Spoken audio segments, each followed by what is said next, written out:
What's going on, everyone?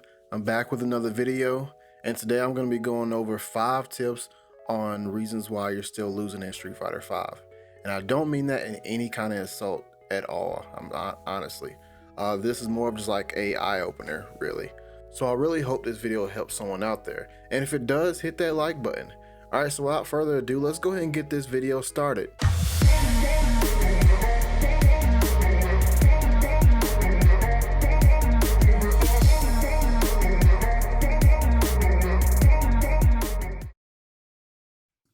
Alright, so right off the back, I'm actually going to go over a bonus tip.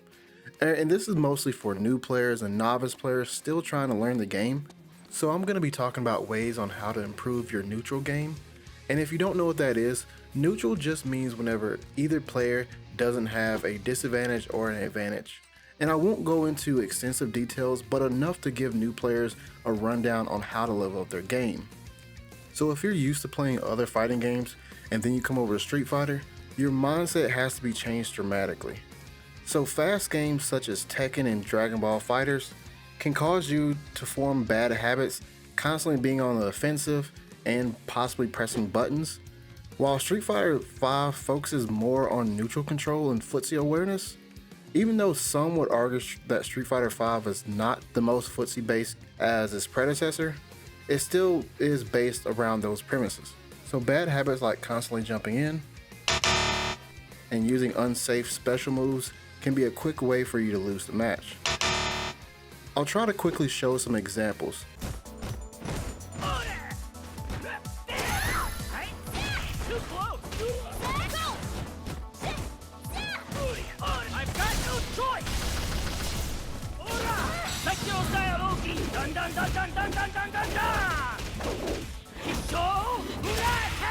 You see the Dan controlling the space pretty well with medium attacks, causing me to back up.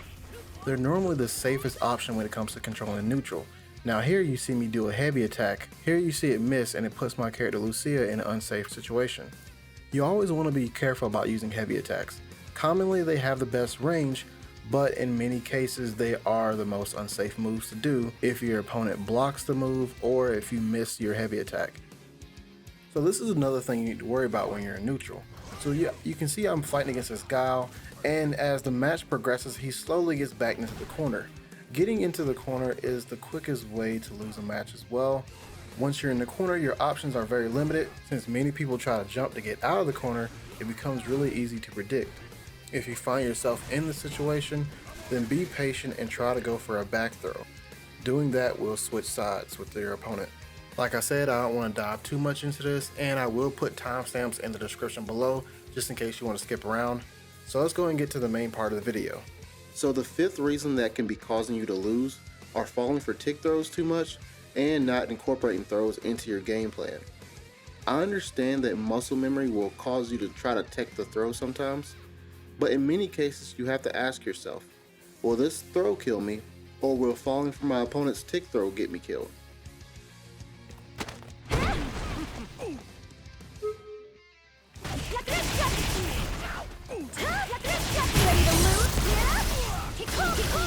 I'll finish this! You're done! You can't escape!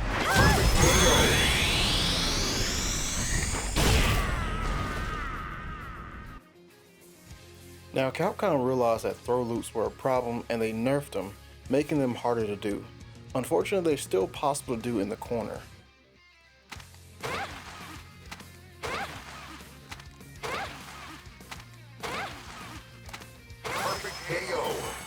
So if you find yourself in a situation like this, especially in the corner, the best advice I can give you is just be patient. Depending on what you think your opponent's trying to do, the best option is probably just to backdash.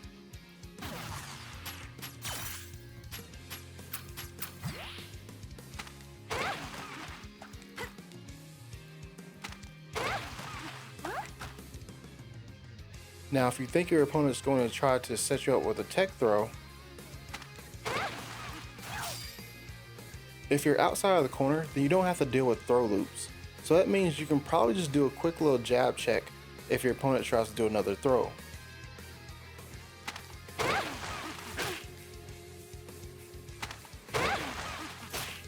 On the other hand, when you're on the offense, if you're not incorporating tick throws into your game plan, then your opponent will have an easier time defending against you. If you grab your opponent a couple of times, it will open up options for your offensive pressure. This will make it easier for you to mix up your opponent on a wake up, allowing you to do stuff like this.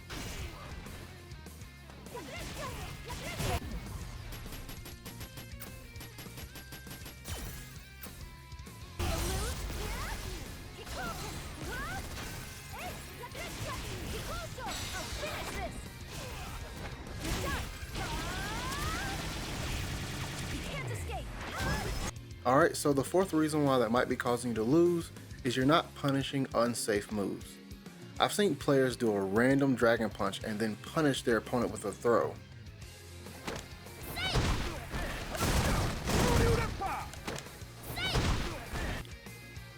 Even though you want to capitalize on guaranteed damage, something even worse happens when you do not punish your opponent for doing unsafe attacks.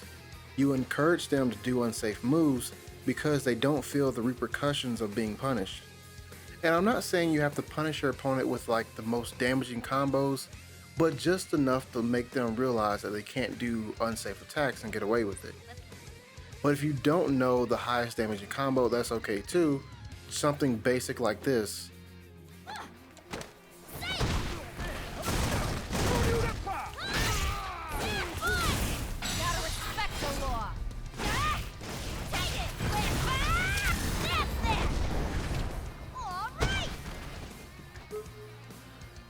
And if you don't have a lot of meter, just something simple like this.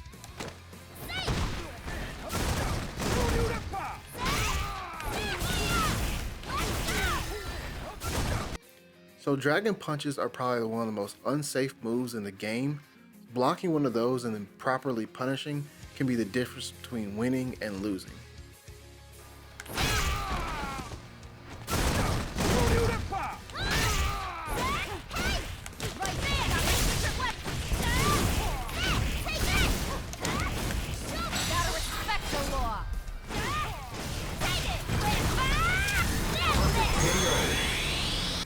If you don't know if you can punish something or not, while you're in a match, test out your fastest move after blocking it. But I would say the best way to deal with moves that you're having trouble with is just go to training mode. And while you're in training mode, just go to basic settings and then go to attack data and make sure that's turned on. Having attack data turned on, it will let you know if a move is unsafe or not. So next, the third reason that could be causing you to lose is that your opponent is conditioning you, but you're not conditioning your opponent. So let me go ahead and provide some more details so I can explain this a little bit better. So what I mean about when your opponent's trying to condition you, if you're up against someone who's continuously doing dragon punches on their wake up, there's a chance that your opponent is actually conditioning you, or it's a possibility that that person just has a bad habit. So when we're talking about conditioning, sometimes it can be hard to determine if that's what your opponent's really trying to do. And the best way that I can tell you to deal with that is just to sit back and take mental notes on what your opponent's doing and try to conditioning them instead of them conditioning you. So let me provide some examples so I can show you what I mean about countering your opponent's conditioning. So if you're dealing with an opponent that likes to do backdashes on wake up,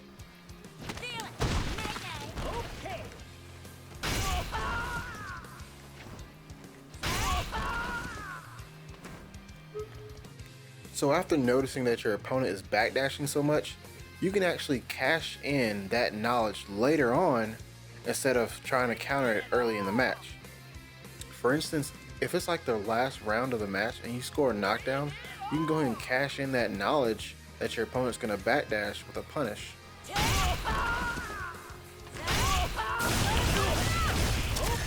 Now let's go and talk about the second reason that could be causing you to lose.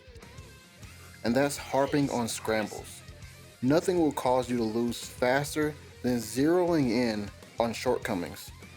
This could range from mistiming your combos, all the way to getting hit with a wake up super. Dwelling on something will only cause you to play worse. Let's give a live example to this. We all know about Darkside Phil.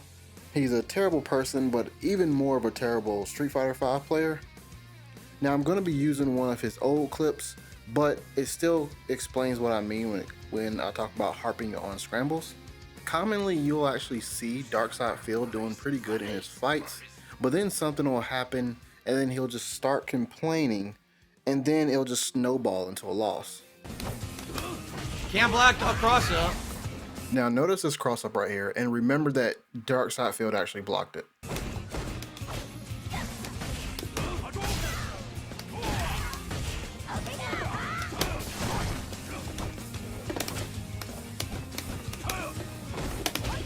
Nothing I can do there. I tried. Can't block it, even though I know it's a cross up. Now you see the minute Darkside Field starts complaining, he gets hit by the same exact cross up that he blocked seconds ago. Can't block it again! Now I'm dizzy, and she didn't earn it. It's two cross-ups the game refuses to block. Here, Darkside Phil continues to cry about getting hit by a Buki setup and doesn't even realize he still has a chance to come back and win. Oh, I couldn't block again! A third time! A third time the game refuses to block. So this person is terrible. No reactionary game. The main takeaway to this is I realize misfortunes are going to happen and you're going to mess up during the game, but don't dwell on that. The best solution to deal with this is just try to stay focused, and if you do have to complain or gripe or something, just wait till after the match and then regroup and come up with another plan. And all in all, just don't be a Darkside Phil. And the last and final tip I can give you guys is to be sure to use all of your resources. And what I mean by that is the developers have given us all the mechanics that we need to give us a better chance of winning. So whenever you're not using your EX meter, you're not using your V reversal, you're not using your V shift, you're not using your V trigger, all of that gives you a handicap when it comes to winning the game. Too many times have I seen a player lose a match and then see that they have a full bar of meter and they did not use their V trigger. Street Fighter V's comeback mechanic is the V trigger. And if you're not using the V trigger, then you're not even using your comeback mechanic to begin with. So characters like Laura, who really doesn't get that much benefits from her critical art, benefits more from using her EX moves and using her V trigger. And too many times will I see someone getting pressured offensively and they won't know how to get their opponent off of them, using your V reversal is always the best way to deal with offensive pressure. And now we have a new mechanic that's just as good as V reversal, if not better, is the new V shift. If you press medium punch and medium kick, it'll cause your character to backdash. And if you timed it right, it'll dodge any upcoming attacks from your opponent. And if you hold down the medium punch and medium kick when you do it, it'll actually do a V shift attack afterwards to hit your opponent off of you. Now I won't go into depth on how to use every single mechanic because everyone's playstyle is different, but the main takeaway is be sure to use the mechanics that the developers have given us. If you lose with the full bar of meter, you didn't really do all that you can do to win that match. So that's going to be it for me for this video. I really do hope this helped someone out there. If it did, please go ahead and hit that like, comment, and subscribe. And thanks again for watching, guys, and take care.